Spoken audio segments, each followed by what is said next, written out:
사랑하는 성도 여러분, 우리가 마가복음 12장 1절부터 12절까지의 말씀을 보니까 포도원 농부의 비유가 나옵니다. 하나님께서 포도원을 만드셨고요. 그리고는 산 울타리도 다 만들어 놓으셨어요. 그리고 그 포도원에 농부들을 고용합니다. 그런 다음에 주인이 멀리 떠났지요. 그러나 때로 주님께서는 그 포도원에 자신의 종들을 보내었습니다. 그 종들을 보내시고는 소출을 받으려고 하셨던 것이지요. 그런데 이 포도원의 농부가 하나님께서 보내셨던 종들, 그들을 외면하거나 박해하거나 쫓아내어 버렸습니다. 하나님께서는 자신의 외아들을 보내셨어요. 외아들은 외면하지 아니할 거라 이렇게 생각을 했던 것이지요. 그런데 하나님의 생각하고 포도원 농부들의 생각은 너무나 달랐던 것 같습니다. 이 포도원 농부들은 저 외아들만 죽여버리면 이 포도원이 우리의 것이 되겠다 이렇게 생각을 해버렸던 것이지요. 예수님께서 이 비유를 대제사장들과 또 서기관들과 율법학자들에게 전하고 있었어요. 그런데 대제사장들과 율법학자들이 이 비유를 듣다 보니까 비유의 내용이 바로 자기들을 가리켜 하는 말씀인 것을 깨닫게 되었던 것이지요. 이것을 깨닫자마자 그들은 화가 났습니다. 화가 나서 어떻게 할까 생각하다가 바리새파 사람들과 헤롯 당원들을 예수님께 보내기 시작합니다. 바리새파 사람들하고 헤롯 당원들을 예수님께 보내었던 이유는 너무나 분명하지요. 예수님께서 가지고 있는 약점을 발견하려고 했던 겁니다. 유대 사람들로부터 인기를 얻고 있던 예수님, 그 인기를 무너뜨리려고 했고요. 그리고 로마 사람들 앞에서는 로마의 법을 따르지 않는다라는 것을 밝혀내려고 했던 것이지요. 그런데 여러분, 우선은 우리가 이 말씀을 곰곰이 묵상하다 보면 바리새파 사람들하고 헤롯 당원들이 함께 예수님께로 왔다는 것이 대단히 놀랍다라는 것을 깨닫게 됩니다. 왜 그런가 하면 이 바리새인들하고 헤롯 당원들은 서로 잘 어울리지 않던 사람들이기 때문입니다. 마치 물하고 기름 같은 사이였기 때문에 그래요. 바리새파 사람들은 어떻습니까, 여러분? 로마 지배를 반대했던 사람들이었지요. 그래서 겉으로는 로마의 세금을 내는 것 반대했던 사람들입니다. 물론 속으로는 달랐어요. 자신들의 위치를 보존받기 위해서 적당하게 타협했던 사람들이 바리새파 사람들이었습니다. 반대로 헤롯 당원들은 어떻습니까? 이들은 겉으로도 속으로도 로마의 정치 지배에 호의적이었던 사람들이지요. 친로마 성향을 분명하게 가지고 있던 사람들이었어요.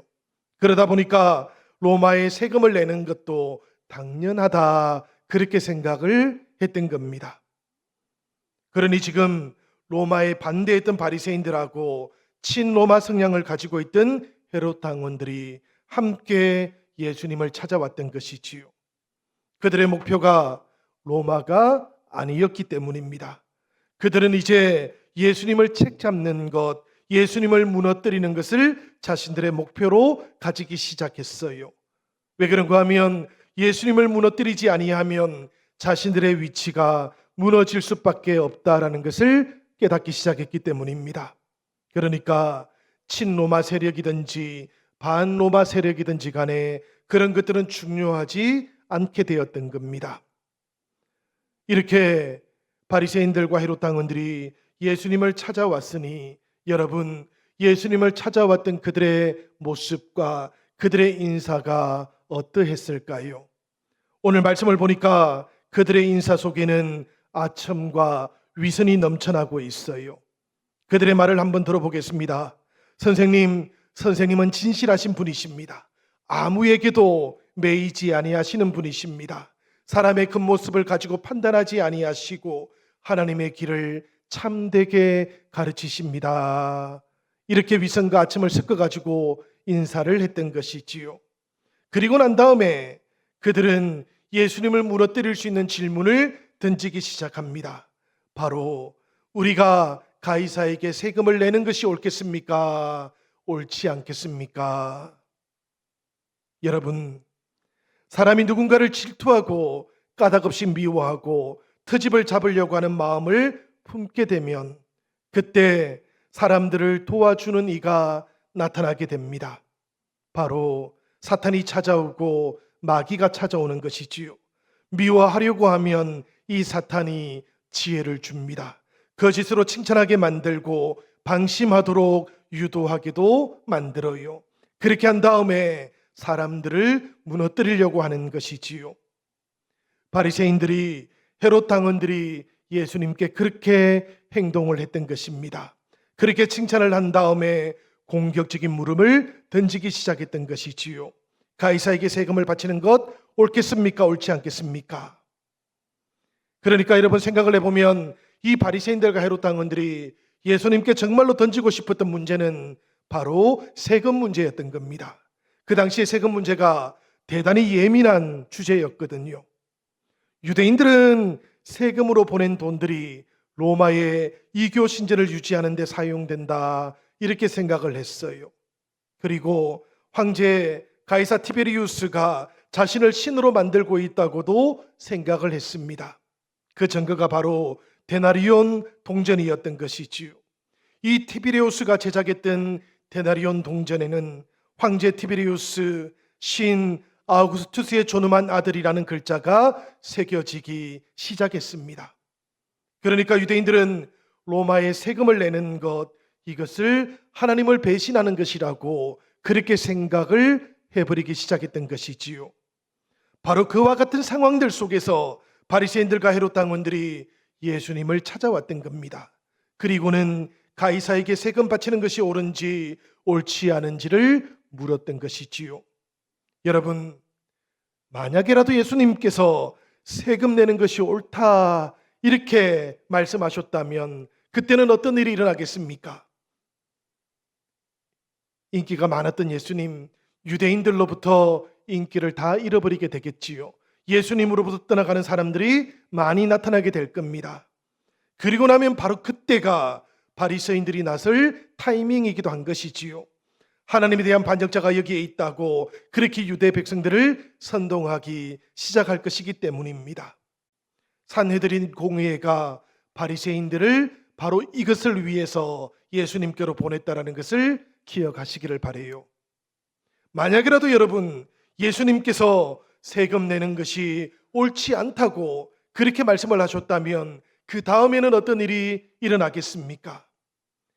예수님 곁에 헤롯 당원들이 있지 않았습니까? 그들이 로마에 대한 반역자라고 그렇게 외치기 시작했을 것이고요. 그리고 나면 로마 군인들이 찾아와서 예수님을 붙잡아 갈 예정이었던 것이지요.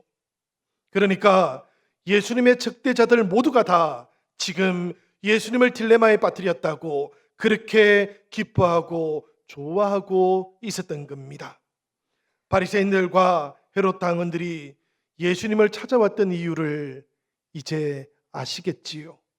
성도 여러분, 산헤드린 공의회는 예수님을 이 딜레마에 빠뜨려 놓고 고발하기 위해서 팀을 만들었던 겁니다. 요즘 말로 하면 일종의 태스크포스 팀이 만들어져 있었던 것이지요. 예수님에게 그들은 정해진 대답을 알려주었습니다. 두 가지 대답을 정해놓고는 그 중에 한 가지를 택하라고 그렇게 요구하고 있었던 것이지요.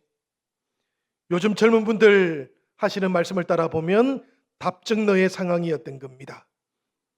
우리 권사님들, 집사님들 답정너가 무슨 뜻인지 아시는지요? 답은 정해져 있으니까 너는 대답만 해라는 그런 뜻입니다. 예수님께서 지금 바로 그와 같은 상황 속에 던져져 있었던 것이지요. 그런데 예수님께서는 그들의 덫에 걸려들지를 않습니다. 그들의 속임수를 알아보시고는 어찌하여 나를 시험하느냐고 그렇게 반문하셨어요. 그리고는 그 당시에 로마 화폐였던 데나리온을 하나 가져와 보라고 이렇게 말씀을 하십니다. 바리새인과 헤롯 당원들이 데나리온을 하나 꺼내 보여주니까 예수님께서 이렇게 말씀하시지요. 16절 중반절에 나오는 말씀인데요. 이 형상과 이 글이 누구의 것이냐? 여러분, 이 데나리온에 새겨져 있던 조각 얼굴은 누구의 것이겠습니까? 바로 티베리우스 황제의 것이었지요. 그리고 그 글은 누구에 대한 글이었습니까? 그 글도 역시 티베리우스 황제에 대한 글이었지요. 신이라고 그렇게 말하고 있는 글이 데나리온에 실려져 있었던 것입니다. 예수님께서 이 바리새파 사람들에게 이 형상과 이 글이 누구의 것이냐 물으니까 그들은 이 모든 것들이 가이사의 것이라고 그렇게 대답을 했습니다. 그리고 난 다음에 예수님께서는 이렇게 대답을 하셨지요. 17절 상반절에 나오는 말씀인데요. 가이사의 것은 가이사에게, 하나님의 것은 하나님께 드리라. 여러분, 예수님께서는 지금 정해진 답이 아니고 다른 답을 들려주고 계시는 것입니다. 아기에 가득 차서 이렇게도 저렇게도 빠져나갈 수 없던 질문을 던지고 있었던 사람들은 예수님의 이 대답을 듣고 난 다음에 깜짝 놀라게 되었어요. 성경은 그 모습을 가리켜서 경탄에 빠졌다고 이렇게 표현하고 있는 겁니다. 예수님께서는 사실은 위기를 모면하고 있었던 것이지요. 옳은 일이라고 대답을 하든 옳지 않은 일이라고 대답을 하든 정해진 답밖에 할 수 없던 그런 상황 속에서 제3의 대답을 주고 계시는 겁니다. 이 대답이 위기를 모면할 수 있는 대답이기는 했지요. 그렇지만 여러분, 우리는 이 지점에서 다시 한번 물어보아야 되겠습니다. 예수님께서는 그러하다면 가이사에게 세금을 내는 것이 옳은지 옳지 않은지 이 물음에 대해서도 깔끔하게 대답을 주고 계시는지 우리가 성경을 살펴보면 그렇지는 않았던 것 같습니다. 예수님의 대답은 바리새인들과 헤롯 당원들이 던지고 있던 그 질문이 만들어내고 있던 위기 상황이 있었던 것이지요. 그 위기 상황을 피해가기 위한 답변이었던 것입니다. 다만 이 물음 자체에 대한 대답은 아니었던 것이지요. 17절의 말씀을 보니까 예수님께서는 자신의 답변을 통해서 도리어 세금 내는 것이 옳은지 옳지 않은지를 택하라고 요구하고 있던 바리새인들과 헤롯 당원들에게 대묻고 있는 겁니다. 무엇을 대묻고 있었던고 하면 무엇이 가이사의 것인지 무엇이 하나님의 것인지를 분별해 보라고 이렇게 대묻고 계셨던 것이지요. 바리새인들과 헤롯 당원들은 악의에 가득 차 있었기 때문에 이 물음에 답하지를 않습니다. 그리고 이 물음에 답할 필요도 없었을 것 같아요. 그렇지만 우리들은 오늘 어떻습니까? 우리들은 예수님을 주님으로 믿고 고백하고 있지 않습니까? 그렇기 때문에 우리들은 이 예수님의 물음에도 답을 할 줄 알아야 하겠습니다. 예수님께서 가이사의 것은 가이사에게, 하나님의 것은 하나님에게 바치라 이렇게 말씀을 하셨으니까 우리가 얼핏 생각을 해보면 가이사의 영역이 따로 있고 하나님의 영역도 따로 있는 것처럼 그렇게 느낄 수도 있겠습니다. 이 두 영역이 서로 침범해서는 아니 된다고, 간섭해서는 아니 된다고, 물질의 영역과 영적인 영역은 서로 다른 것이라고 그렇게 생각하실 수도 있을 것 같아요. 국가의 영역 따로 있고 교회의 영역 따로 있다고 이렇게 말씀하신 것처럼 그렇게 느낄 수도 있다는 말씀이지요. 그러나 여러분, 우리가 성경을 살펴보면 사실 그렇지는 아니한 것 같습니다. 우리가 성경을 통해 확인할 수 있는 한 가지는 이 땅 온 세상이 모두가 다 하나님의 영역이라는 것이지요. 모든 것이 하나님으로부터 왔고 그래서 하나님으로부터 말미암지 않은 것이 하나도 없다는 것입니다. 그러니 여러분, 영역을 분리시키는 것, 국가는 교회에 간섭할 수가 없고 교회는 국가에 간섭할 수 없다는 이런 주장은 사실 잘못된 겁니다. 교회는 개인에 대해서 어떤 태도를 취합니까? 죄를 지으면 그 죄를 지적하고 회개를 요구하기도 하지 않습니까? 공동체가 타락을 하면 또 교회는 어떻게 합니까? 그 공동체를 바라보면서 탄식하고 공동체를 위해서 중보 기도하기도 하지 않습니까? 그러하다면 교회가 국가에 대해서는 어떻게 해야 되는 것입니까? 국가에 대해서만큼은 침묵을 해야 되는 것인지요? 그렇게 침묵을 하고 나면 교회는 일관성을 잃어버리게 되어 있습니다. 국가를, 성도 여러분, 우리 교회는 하나님 나라의 관점에서 감시하기도 하고 선지자적인 선포를 해야 하는 곳이기도 한 겁니다. 마찬가지로 여러분, 국가도 교회의 영역에 대해서 조심스럽기는 하지만 현실적으로 보면 간섭을 하고 있기도 해요. 교회가 사회적으로 용납할 수 없는 죄를 저질렀다고 한번 생각을 해보십시오. 교회이기 때문에 아무런 간섭도 하지 않는다면 이것은 사람들이 받아들일 수 없는 겁니다. 만약에 이 교회 안에서 성범죄라는 것이 발생했다고 한번 생각을 해보십시오.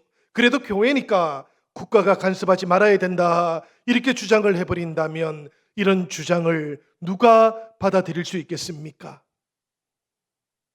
여러분, 교회는, 그리고 국가는 서로 간섭을 할 수 있고 이미 간섭하고 있는 겁니다. 우리 성도들도 하나님 나라 관점 속에서 이 국가를 살펴주시고 그리고 기도도 해주시기를 부탁드립니다. 우리가 그렇게 간섭하고 살펴보고 그리고 기도하는 동안에 복음은 이 땅 가운데 온전한 씨앗을 뿌리고 아름답게 열매를 맺어가게 될 것입니다. 그리고 난 다음 여러분, 투표의 때가 찾아오지 않습니까? 지금은 선거철이 아니니까 이 말씀을 드릴 수 있을 것 같습니다. 사실은 선거 때가 되면 우리가 투표해야 된다고 말씀을 드리고 싶기는 한데 혹여라도 그런 이야기들이 뉘앙스가 잘못 전해질까 싶어가지고 대단히 조심스러워지거든요. 그런데 지금은 선거철이 아니니까 한번 생각해 보시기를 바라요. 우리가 투표 때가 되면 성도들이 어떻게 해야 되겠습니까? 열심히 투표에 참여해야 되는 겁니다. 그리고 주님의 뜻을 우리가 그 투표 행위에 담을 줄도 알아야 되는 것이지요. 투표도 하지 않고 관심도 없다가 때가 지나가고 난 다음에 세상을 바라보고 주님의 뜻대로 되지 않는다고 그렇게 탄식하거나 그렇게 비난하는 것, 이것은 사실은 올바른 성도들의 모습은 아닌 줄로 생각이 됩니다. 우리들 모두가 주님께서 주시는 그 마음을 품고 이 국가를 바라보며 함께 기도함으로 나아갈 수 있으시기를 바랍니다. 예수님께서 가이사의 것은 가이사에게, 하나님의 것은 하나님에게라고 그렇게 말씀을 하셨는데요. 여러분, 이 말씀 속에서 가이사의 것, 이것은 무엇을 뜻하겠습니까? 우리가 성경을 다시 한번 되짚어 보시기를 바라요. 예수님께서 데나리온 동전 하나를 가지고 오라고 하셨는데 그 동전에는 가이사의 형상이 새겨져 있었고 가이사를 칭송하는 글들이 새겨져 있었습니다. 이 동전을 보신 예수님께서는 이 형상과 이 글이 누구의 것이냐고 물으셨고 사람들은 가이사의 것이라고 그렇게 대답을 했지요. 여러분, 이 대답을 통해서 우리들이 한 가지 깨달을 수 있는 것이 있습니다. 가이사를 신으로 뜻받들고 있는 동전, 가이사에게 신적인 속성을 부여하고 있는 모든 제도들, 그리고 가이사에게 충성하는 모든 사람들, 그들은 모두가 다 가이사의 것들인 것이지요. 그들은 하나님하고 상관이 없기 때문에 예수님께서는 그 제도와 그 돈과 그 사람들은 가이사에게 바치라고 그렇게 말씀을 주셨던 것입니다. 그러니까 여러분, 우리가 생각을 해봐야 되지요. 국가라든지 물질적인 영역은 가이사의 것이고 영적인 영역, 신앙적인 영역은 하나님의 것이라고 예수님께서 이렇게 말씀하셨던 것이 아니라는 겁니다. 가이사에게 신적인 속성을 부여하고 가이사를 신적인 충성의 대상으로 삼고 있는 모든 사람들, 그들이 바로 가이사의 것들이라는 그런 말씀이에요. 그래서 가이사의 것은 가이사에게, 하나님의 것은 하나님에게 맡기라는 예수님의 그 말씀은 물질적인 영역과 영적인 영역, 국가와 하나님 나라 사이에 대립을 뜻하고 있는 말씀이 아니고 신적인 속성을 우리가 오늘 누구에게 부여하고 있는지를 돌아보라는 그런 말씀인 것이지요. 우리들 충성의 대상이 누구인지를 돌아보아야 된다는 그런 뜻인 것입니다. 성도 여러분, 우리들은 하나님을 제외하고는 누구에게라도 이 신적인 속성을 부여하지 않으시기를 바랍니다. 세상에 어떤 것들도 신적인 속성을 가질 수 없기 때문이에요. 그 어떤 것들도 신의 자리에 앉아 있을 수도 없기 때문입니다.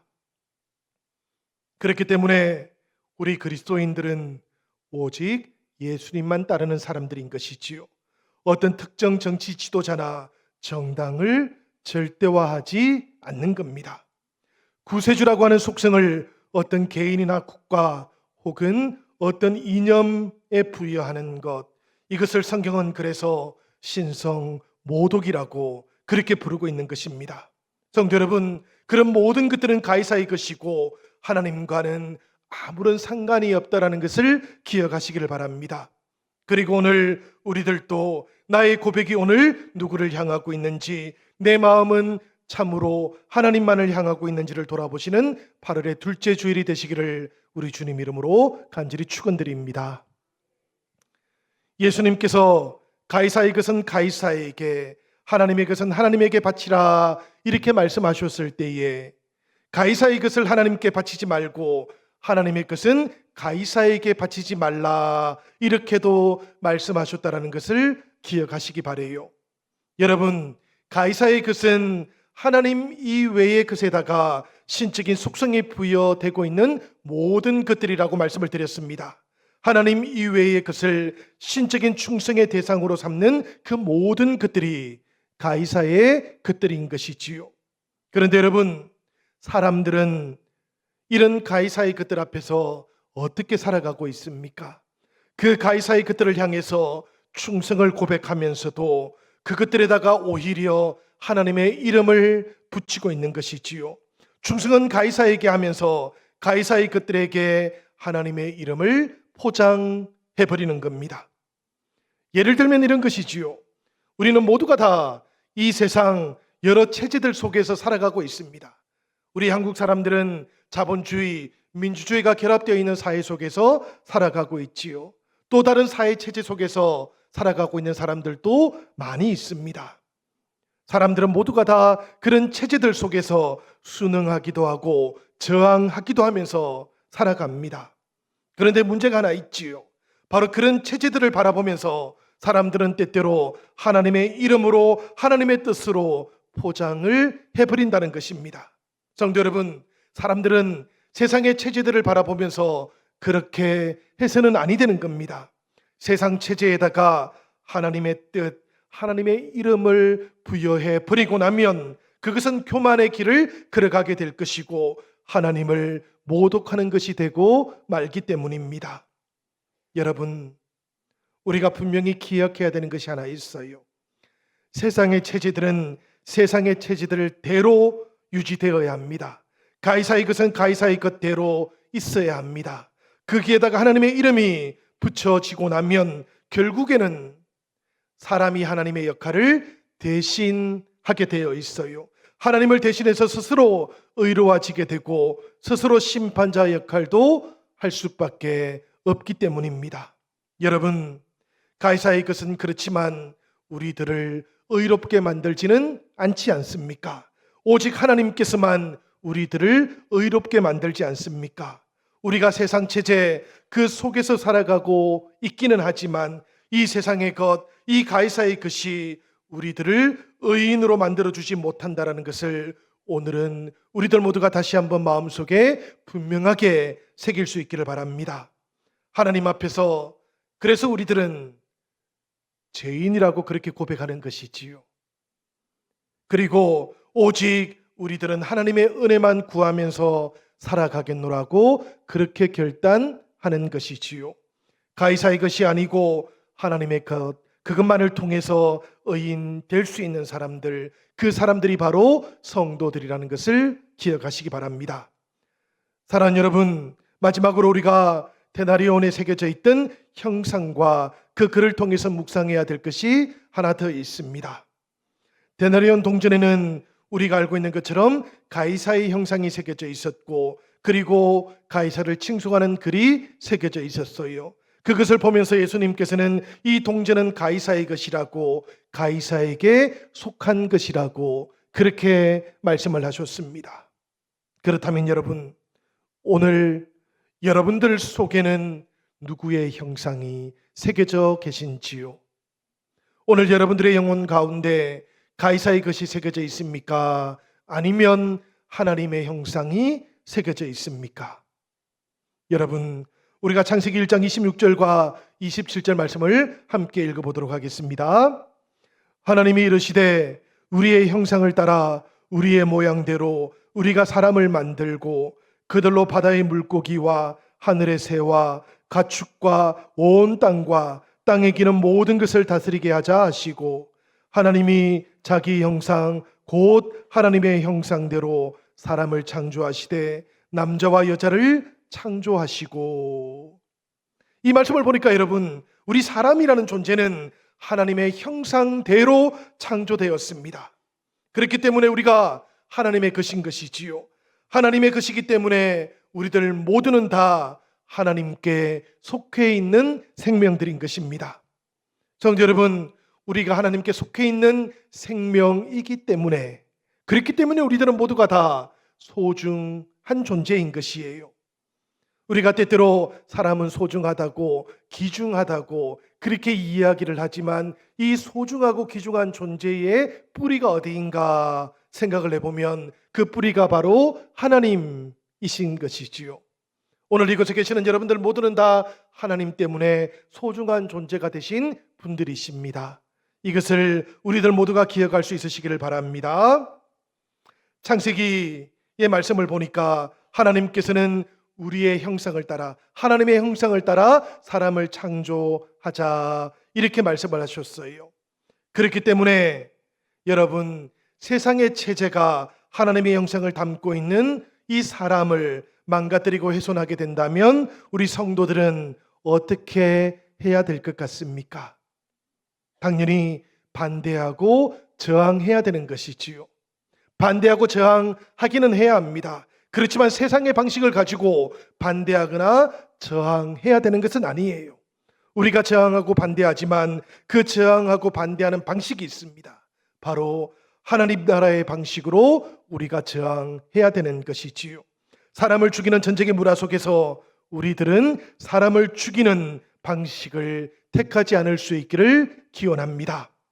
미워하는 세상 속에서 미움의 방식으로도 저항하지 않을 수 있기를 부탁드립니다. 성도 여러분, 우리가 오늘 강복절 79주년을 앞두고 있습니다. 우리가 이 강복을 생각하고 또 기억하면서 평화통일주일도 지키고 있어요. 세상 체제를 절대화시켰던 일본 군국주의가 우리나라를 식민 통치했을 그때에 이 땅의 사람들이, 그리고 복음의 사람들이 가이사의 것에 저항하면서 하나님의 나라가 온전하게 회복되기를 간절히 기도했었고, 그리고 실천했었지 않습니까? 그리고 이 하나님의 은혜 가운데 강복을 맞이했던 우리들, 이제는 전쟁과 분단을 넘어서 통일의 빛도 이 민족 가운데 온전하게 임하기를 기도하고 있습니다. 사랑하는 성도 여러분, 우리들 모두가 이 강복절을 맞이하면서 하나님 앞에 생명을 살리는 민족이 될 수 있도록 기도해 주시기를 바랍니다. 미움을 대신해서 사랑의 방식으로 저항할 수 있도록 함께 기도해 주시기를 바랍니다. 우리가 그렇게 기도하며 그렇게 세상을 이기며 나아갈 때 하나님 나라 백성으로 우리들 모두가 살아갈 수 있게 될 것이고, 하나님께서 우리에게 허락해 주셨던 그 하나님 나라의 방식이 우리들의 삶을 통해서 온전하게 열매 맺어 가게 될 것을 믿습니다. 이 은혜가 오늘 저와 여러분들 모두에게 함께 임하시기를 우리 주 예수 그리스도 이름으로 간절히 기원합니다.